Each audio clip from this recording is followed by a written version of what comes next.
Hello दोस्तों, भगवान Singh classes में आपका आज फिर से स्वागत है। हमारा जो टॉपिक चल रहा था प्राचीन इतिहास का, वो चल रहा था धर्म सुधार आंदोलन, जिसमें हमने आपको बताया था कि जैन धर्म और बौद्ध धर्म, ये दो धर्म निकल के ज़्यादातर उभर कर आए थे सामने, और इन्हीं के बारे में हमें आपको पढ़ाना था और आपको पढ़ना था।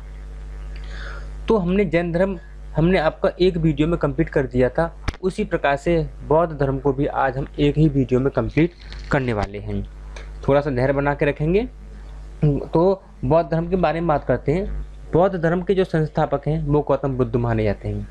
बौद्ध धर्म के जो संस्थापक हैं वो गौतम बुद्ध माने जाते हैं, और इनको एशिया का ज्योतिपुंज भी कहा जाता है। जो चीज़ें, कुछ पॉइंट्स ऐसे हैं जो मैंने नोट नहीं किए हैं अपने नोट्स में, जो तुम्हें उचित लगे आप उनको अलग से नोट कर सकते हैं। जैसे गौतम बुद्ध को एशिया का ज्योतिपुंज कहते हैं, द लाइट ऑफ एशिया भी हम कहते हैं। बौद्ध धर्म जो गौतम बुद्ध थे, गौतम बुद्ध का जो जन्म है वो 563 ईसा पूर्व में जन्म हुआ था, और 483 ईसा पूर्व में इनकी मृत्यु हो गई थी। इनके बचपन का नाम था सिद्धार्थ। पिता थे इनके सुद्धोधन, जो कि साक्यगढ़ के थे, और इनकी माता थी महामाया, जो कोली वंश की थी। जब सिद्धार्थ पैदा हुए थे तो उसके 7वें दिन ही इनकी माँ की मृत्यु हो गई थी। तो इनका जो लालन पालन है इनकी मौसी गौतमी प्रजापति ने किया था। ध्यान रखेंगे, इनकी मौसी का नाम था गौतमी प्रजापति। पत्नी का नाम यशोधरा था, जो कि साक्यगढ़ की थी। इनके पिता भी साक्यगढ़ के थे। अन्य नाम, जो इनकी पत्नी के अन्य नाम पूछे जाते हैं या हैं उनके नाम, तो बिंबा, गोपा, भद्रकक्षणा, ये नाम अलग से मिलते हैं, इनकी पत्नी के अन्य नाम हैं। ध्यान रखेंगे दोस्तों। इस प्रकार की वीडियो अगर आपको अच्छी लगती है तो आप हमारे चैनल को सब्सक्राइब कीजिए और बेल आइकन को दबाना ना भूलें, जिससे कि जैसे हमारी वीडियो अपलोड हो तो आपको नोटिफिकेशन प्रकार से पेश करने की कोशिश करते हैं कि आपको वीडियो सिर्फ एक ऑडियो टेप की तरह सुनने से ही आपका काम चल जाए, आपको सिर्फ ऑडियो सुनने से ही आपको सारा मैटर याद हो जाए। बस आपको 1 से 2 से 3 बार आपको वीडियो देखनी है, और उसका जो पूरा मैटर है वो आपकी समझ में अच्छे तरीके से आ जाएगा। इनकी पत्नी का नाम यशोधरा था, साक्यगढ़ की थी। इनके अन्य नाम बिंबा, गोपा और भद्रकक्षणा मिलते हैं। पुत्र इनका राहुल था। राहुल का एक अर्थ और है, राहुल का अर्थ है एक और बंधन। जिनका पुत्र राहुल था, राहुल का अर्थ होता है एक और बंधन। इनका जो जन्म हुआ था वो कपिलवस्तु जिले में, कपिलवस्तु पड़ता है नेपाल में, तो नेपाल के कपिलवस्तु जिले के लुम्बिनी ग्राम में इनका जन्म हुआ था। लुम्बिनी ग्राम, ध्यान रखेंगे, लुम्बिनी कहाँ पड़ता है आपका? नेपाल के कपिलवस्तु जिले में पड़ता है। अब ये इनकी जो जन्म है कि कपिलवस्तु जिले में हुआ है, इनका जन्म लुम्बिनी ग्राम में हुआ है, ये जानकारी हमको मिलती कहाँ से है, इसका स्रोत क्या है? तो इनका स्रोत है अशोक का रोमिनदेई शिलालेख से जानकारी मिलती है। रोमिनदेई शिलालेख ये सबसे छोटा शिलालेख है अशोक का, और इसमें आर्थिक नीति से जुड़ा शिलालेख माना जाता है। ये जो शिलालेख है वो आर्थिक नीति से जुड़ा शिलालेख है। इनकी पत्नी का नाम यशोधरा हो गया, इनका अन्य नाम हो गया, इनके पुत्र राहुल हो गया। जब ये अपने सारथी चन्ना, कहीं चांद भी मिलेगा आपको। इनके घोड़े का नाम था कंतक, याद रखेंगे, घोड़े का नाम था कंतक, इनके साथी का नाम था चन्ना या फिर चांद मिल जाएगा। तो अपने साथी के साथ में ये राज विहार पर निकले थे, यानी अपने राज्य में घूमने के लिए निकले थे। तो इनको रास्ते में 4 दृश्य दिखाई दिए थे। एक बूढ़ा, एक बीमार और एक शव और एक सन्यासी। इन 4 लोगों को देखा। बूढ़े को देखा, बुढ़ा परेशान था, बीमार भी परेशान था, और सबको देख करके, इन चारों को देख करके, और उसने अपने साथी चन्ना से इन सभी के बारे में पूछा। तो सन्यासी का जो व्यवहार था, जो सन्यासी से जो प्रभावित हुए वो जो सिद्धार्थ थे, सबसे ज़्यादा प्रभावित हुए थे सन्यासी से। सन्यासी से प्रभावित होकर के इन्होंने क्या किया, इन्होंने अपने गृह त्याग करने की योजना बनाई, और 29 वर्ष की अवस्था में अपने घोड़े कंतक के साथ उन्होंने गृह त्याग दिया। याद रखेंगे, सिद्धार्थ ने या महात्मा बुद्ध ने या गौतम बुद्ध ने, क्योंकि महात्मा बुद्ध का या गौतम बुद्ध का पुराना नाम या फिर कहें बचपन का नाम क्या था? सिद्धार्थ था। बुद्ध का नाम पड़ा जब इनको ज्ञान की प्राप्ति हो गई थी, तो इनका नाम बुद्ध पड़ गया था। वैसे इनका नाम गौतम बुद्ध या फिर हम सिद्धार्थ कहेंगे। गौतम बुद्ध, इनके बचपन का नाम सिद्धार्थ। तो हम सिद्धार्थ से ही कहानी आगे लेके चलेंगे। तो सिद्धार्थ 29 वर्ष की अवस्था में अपने घोड़े कंतक के साथ ये घर छोड़ करके चले जाते हैं। सबसे पहले ये अलार कलाम के आश्रम पर पहुंचते हैं। अलार कलाम इनके गुरु थे। अलार कलाम थे जो सांख्य दर्शन के ज्ञाता थे, सांख्य दर्शन के ज्ञाता थे और सिद्धार्थ के गुरु भी थे। रामपुत्र के आश्रम में इसके बाद पहुंच जाते हैं, रामपुत्र के आश्रम में, जो कि गया और बेला में पड़ता है। गया पहुंच गए यानी बिहार पहुंच गए। बिहार में पहुंच करके गया में कौंडिय ऋषि, एक कौंडिय ऋषि थे और 4 अन्य ऋषि थे। इन चारों ऋषियों के मैं नाम में बता देता हूँ। तो इन्होंने 5 ऋषियों के साथ, एक तो हमारे कौंडिय ऋषि हो गए और 4 अन्य ऋषि हो गए, इन सभी के साथ के यानी सभी के साथ मिलकर इन्होंने तपस्या की थी। कौंडिय ऋषि, दूसरे ऋषि थे आपके बप्पा, तीसरे थे भादिया, चौथे थे महानामा और 5वें थे अस्सागी। इन 5 ऋषियों के साथ में मिलकर इन्होंने तपस्या की थी। 6 वर्ष की तपस्या करने के बाद भी इनको ज्ञान की प्राप्ति नहीं हुई थी। 6 वर्ष की तपस्या करने के बाद भी इनको ज्ञान की प्राप्ति नहीं हुई थी। इसी बीच एक घटना घटित हुई कि सुजाता नाम की स्त्री थी, एक सुजाता नाम की स्त्री थी और उसके हाथों से सिद्धार्थ ने भोजन ग्रहण कर लिया। तो कौंडिय ऋषि थे वो नाराज हो गए थे। कौंडिय ऋषि नाराज हो गए थे और कौंडिय ऋषि सारनाथ चले गए। उन सभी अपने साथ चारों और ऋषियों को लेकर के ये कहाँ चले गए? सारनाथ चले गए थे। तो महात्मा बुद्ध उर्मिला से गया बिहार आ गए थे। पहले कहाँ थे? ये उर्मिला में थे और वहाँ से कहाँ पर पहुँच गए? ये बिहार गया में आ गए। गया में इन्होंने 8 दिन तक तपस्या की। 8 दिन की तपस्या के बाद निरंजना नदी या फिर फाल्गु नदी, याद रखेंगे, नदी का नाम याद रखेंगे। गया में कहाँ पर? गया में निरंजना नदी और फाल्गुन नदी पीपल के पेड़ के नीचे कहीं कहीं आपको मिल सकता है कि वट वृक्ष के नीचे, लेकिन आपको याद रखना है वो पीपल का पेड़ था। तो पीपल के पेड़ के नीचे 8वें दिन ही इनको ज्ञान की प्राप्ति हो गई थी।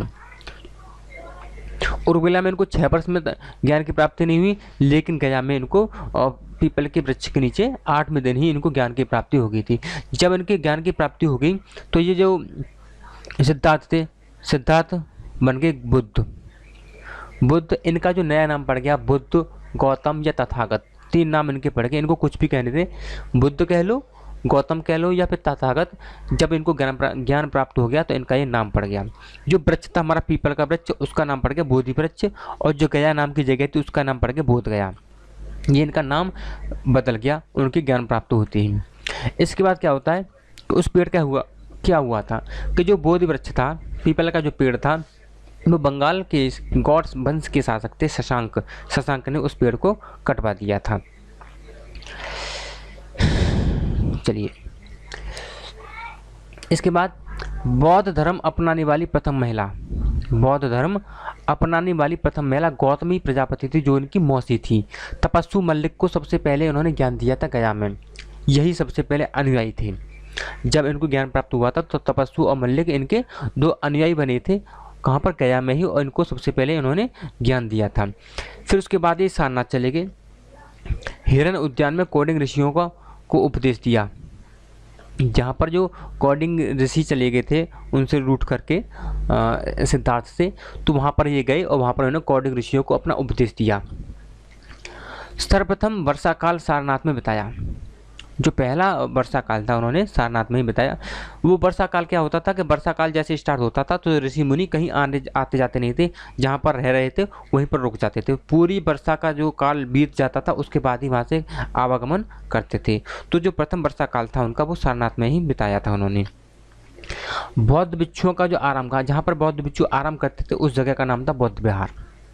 उनको कहते थे बौद्ध विहार कहते थे। और बौद्ध भिक्षुओं की जब पूजा करते, जहाँ पूजा गृह था, उनको हम चैत्य कहते थे। इसको भी ध्यान रखेंगे।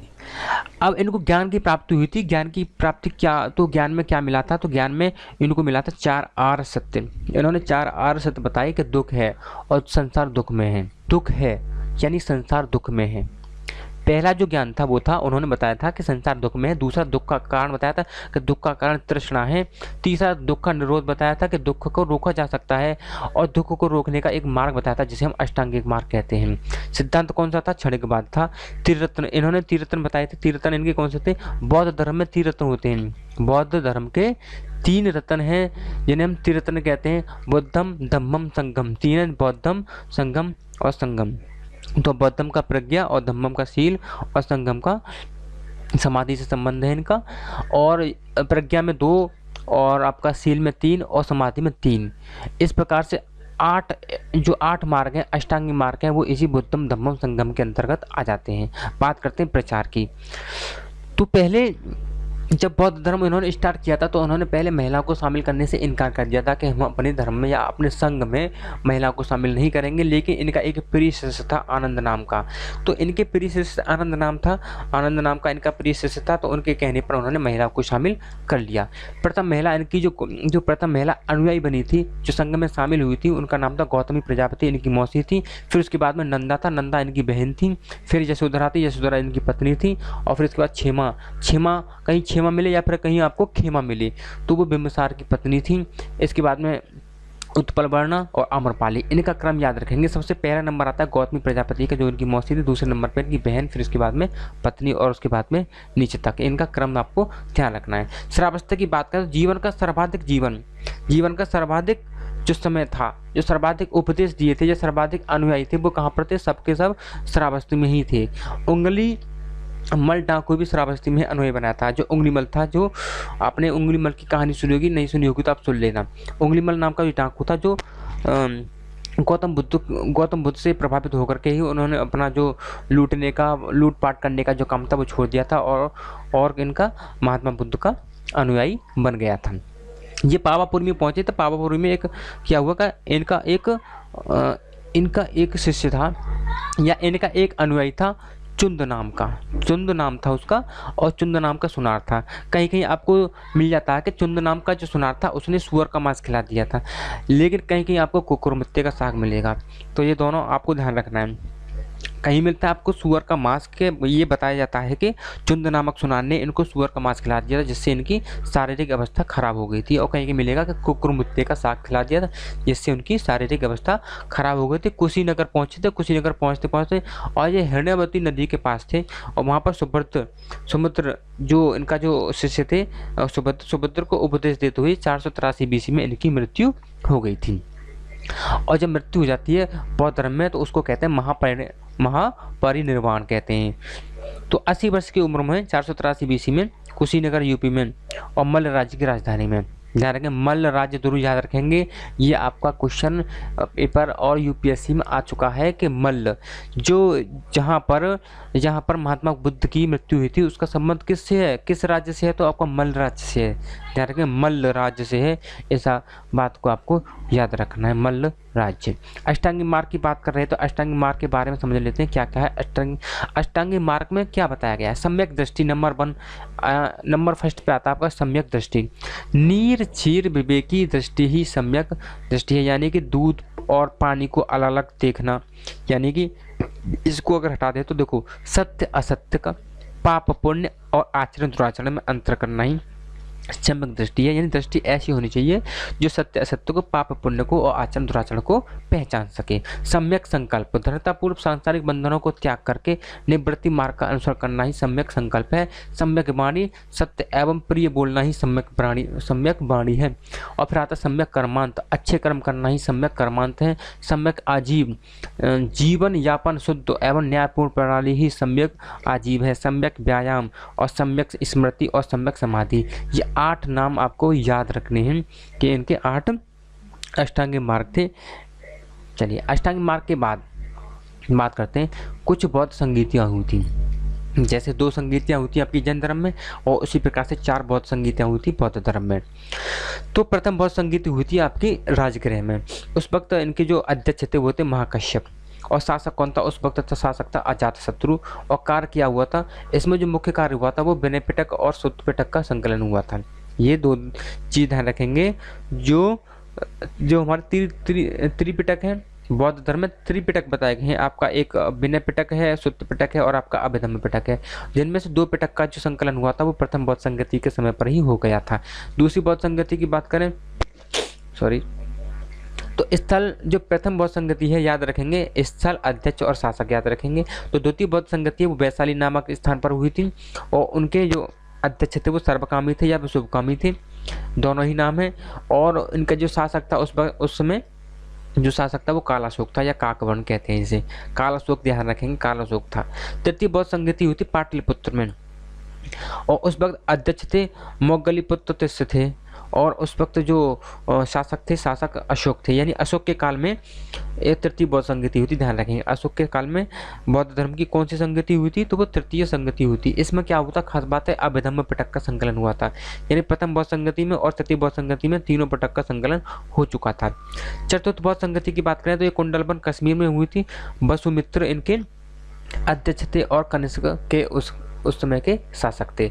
तो इस वक्त के बौद्ध धर्म जो हीनयान और महायान में विभाजित हो गया था। तो आपको ये याद रखना है कि हमारा जो बौद्ध धर्म है 2 भागों में कब विभाजित हुआ था, तो वो हुआ था आपका चतुर्थ बौद्ध संगति के समय में, चतुर्थ बौद्ध संगति के समय में हुआ था।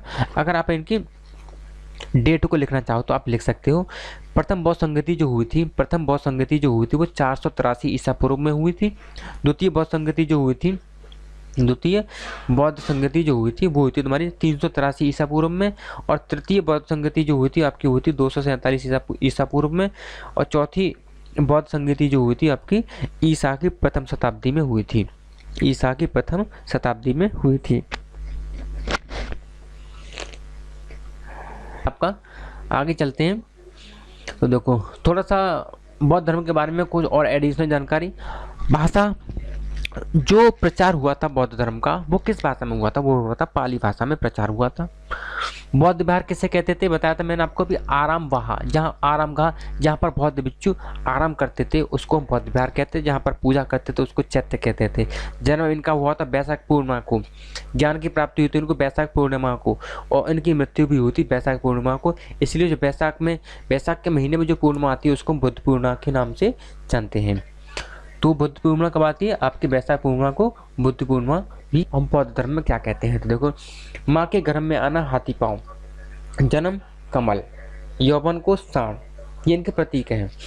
गृह त्याग को घोड़े के प्रतीक से पहचानते हैं, ज्ञान को पीपल के नाम से और उपदेश को चक्र के नाम से और मृत्यु को स्तूप या फिर पदचिन्ह के नाम से।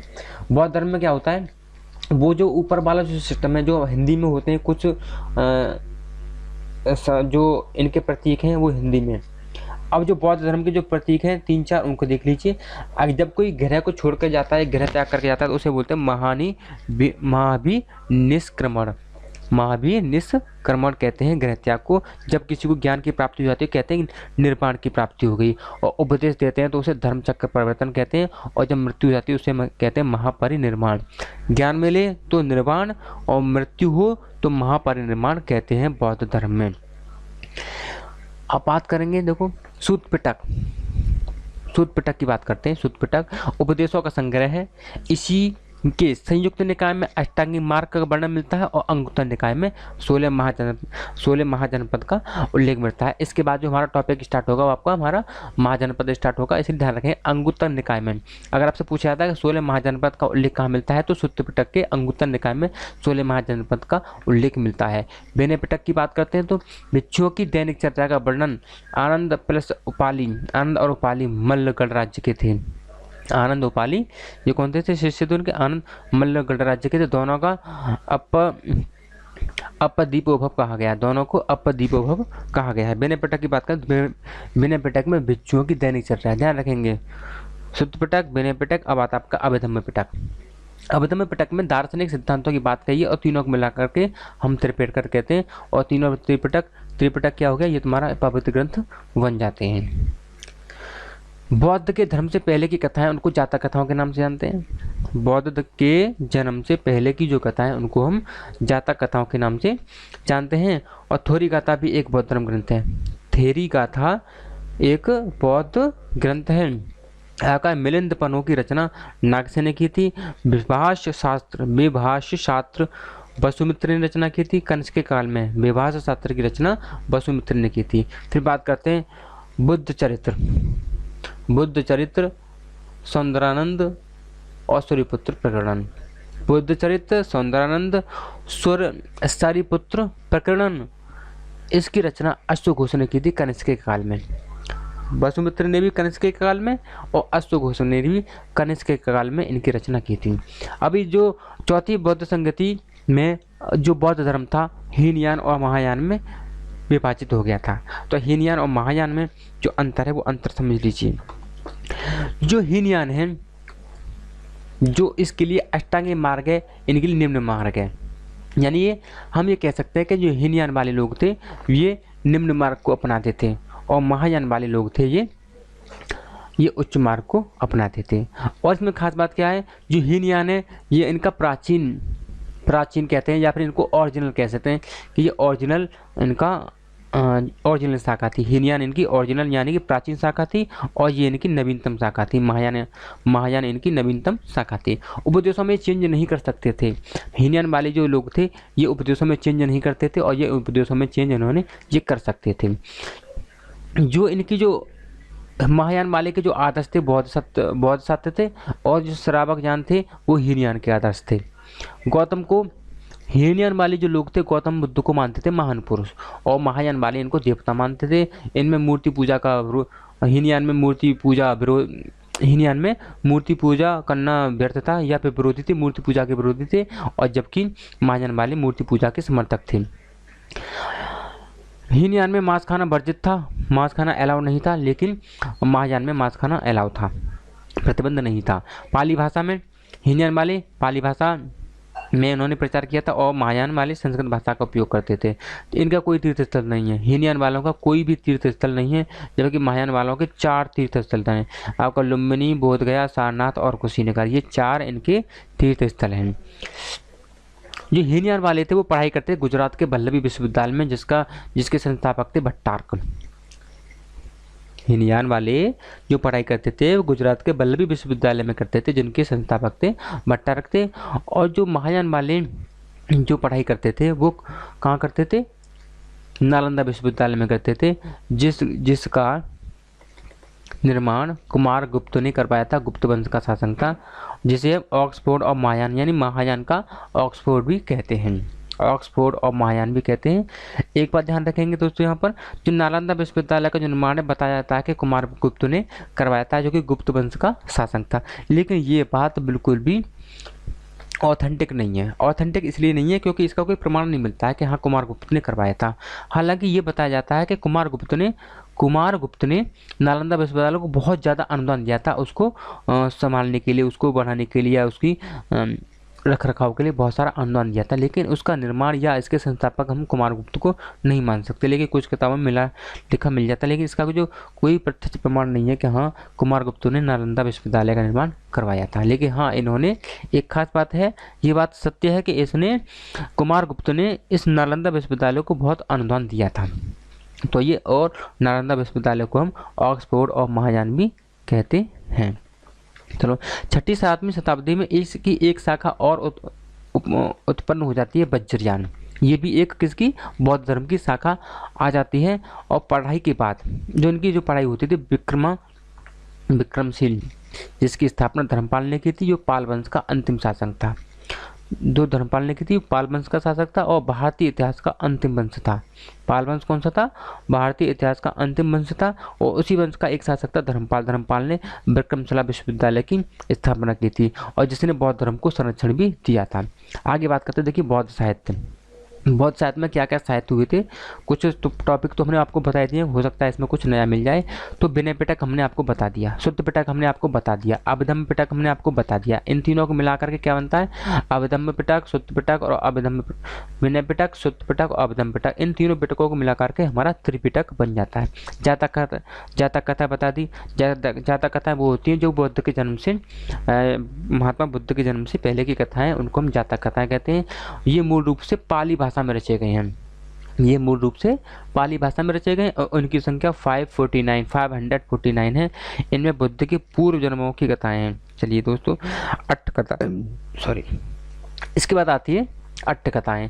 अट्टकथाएं त्रिपिटकों के भाष्य के रूप में लिखे जाते हैं। त्रिपिटकों के भाष्य के रूप में मिलिंद पनु यह ग्रंथ पाली भाषा में रचा गया। ये ग्रंथ है मिलिंद पनु और इनकी रचना नागसेन ने की थी।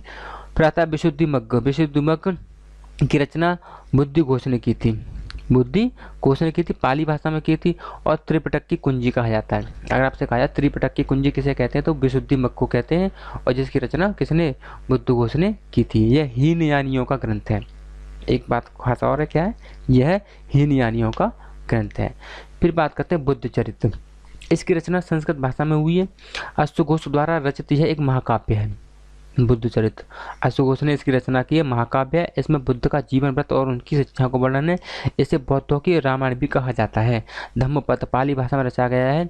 इसे बौद्धों की गीता कहा जाता है। तो बौद्धों की रामायण और बौद्धों की गीता आपको याद रखनी है। बौद्धों की रामायण की बात करें तो बौद्ध चरित्र होता है और बौद्धों की गीता की बात करें तो उसे धम्मपद कहते हैं। आपका लास्ट टॉपिक रह गया तो लास्ट पेज, तो इसमें कहा गया है भारत का सबसे बड़ा बौद्ध मठ तवांग मठ है, अरुणाचल प्रदेश में है। एशिया का दूसरा सबसे बड़ा है। एशिया का दूसरा सबसे बड़ा है और तवांग मठ अरुणाचल प्रदेश में और भारत का सबसे बड़ा है। भारत में और क्या है, भारत में बौद्ध की सबसे बड़ी मूर्ति है। कहाँ पर है, बिहार के राजगीर में है। और विश्व की सबसे बड़ी मूर्ति, बौद्ध धर्म की बात कर रहे हैं, बौद्ध धर्म की सबसे बड़ी मूर्ति तो कहाँ पर है, भारत में सबसे बड़ी है बिहार के राजगीर में। विश्व में सबसे बड़ी कहाँ पर है, चीन में। सबसे बड़ा बौद्ध मंदिर कहाँ पर है, इंडोनेशिया में। सबसे बड़ी हिंदू मंदिर कहाँ पर, सबसे बड़ा हिंदू मंदिर है कंबोडिया में। और भारत में सर्वाधिक जनसंख्या कहाँ पर है, महाराष्ट्र में। इनकी बौद्धों की और जैनियों को भी, जो जैनी लोग थे उनकी भी जनसंख्या सबसे ज़्यादा महाराष्ट्र में ही है। तो दोस्तों हमने आपको जो धर्म सुधार आंदोलन थे वो हमारा टॉपिक कंप्लीट हो गया है, जिसमें जैन धर्म हमने आपको एक वीडियो में कंप्लीट करा दिया था और आपका जो बौद्ध धर्म है वो भी हमारा एक तरफ से पूरा कंप्लीट हो चुका है। अब जो नेक्स्ट टॉपिक रहेगा उसमें हम इन दोनों धर्मों की तुलना बता देंगे और एक दो धर्म और नए निकल के आए थे, शैव धर्म, शाक्त धर्म और आपका वैष्णव धर्म, इनके बारे में हल्की थोड़ी बहुत जानकारी आपको दे देंगे। हालांकि ज़्यादा मोस्ट इंपॉर्टेंट नहीं होते, ये दो ही ज़्यादा रहते हैं, लेकिन आप फिर भी अगर यूपीएससी की तैयारी या फिर सिविल की तैयारी कर रहे हैं तो आपको थोड़ी सी जानकारी उनके बारे में, बेसिक जानकारी पता होना आवश्यक है। चलिए दोस्तों, आज के लिए इतना ही काफ़ी है। फिर मिलते हैं आपके साथ, मुलाकात करेंगे एक नए टॉपिक के साथ में। तब तक के लिए धन्यवाद। Okay, thank you.